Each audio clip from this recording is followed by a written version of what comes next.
যেন এক বলিউড সিনেমার প্লট। প্রেমের টানে বিদেশে পাড়ি মহিলার, তবে ক্লাইম্যাক্সে মিলনের বদলে পড়তে হলো আইনি জটিলতায়। পীরজারা, গদর প্রভৃতি বলিউড সিনেমায় আমরা দেখেছি প্রেমের কাছে হার মেনেছে কাঁটা তারের বেড়া। ক্লাইম্যাক্সে মিলন হয়েছে নায়ক নায়িকার। কখনো সমাজের প্রভাব পড়েছে সিনেমায়, আবার কখনো সিনেমার প্রভাব পড়েছে সমাজে। ইদানিং আকাঙ্ক্ষিত মানুষের কাছে পৌঁছানোর জন্য সীমানার তোয়াক্কা করছেন না পাগল প্রেমীরা। চলতি বছরেই এমন কয়েকটি উদাহরণ উঠে এসেছে খবরে।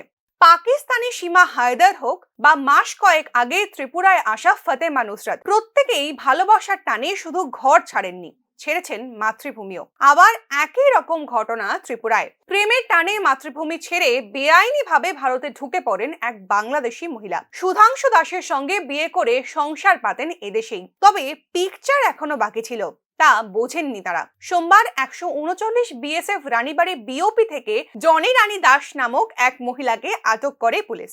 পরবর্তীতে তাকে কদমতলা থানায় হস্তান্তর করা হয়। আটক মহিলাকে পেশ করা হবে আদালতে।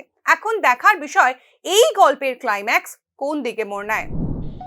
আজকে 139 বিএসএফ রানীবাড়ি বিউপি থেকে একজন জনি রানী দাস নামে একটা বাংলাদেশ ন্যাশনালকে কদমতলা থানা হ্যান্ড ওভার করে তাকে বাংলাদেশি কোনো কাগজপত্র নেই, বৈধ কাগজপত্র নেই, সে উইদাউট কাগজপত্র সে বাংলাদেশ থেকে ভারতে প্রবেশ করে সুধাংশু দাস নামে একজনকে বিবাহিত করে ওদের বাড়িতে বসবাস করছে।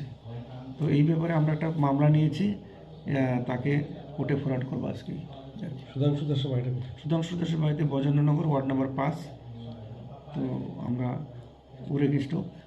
এটা কি স্যার পুলিশ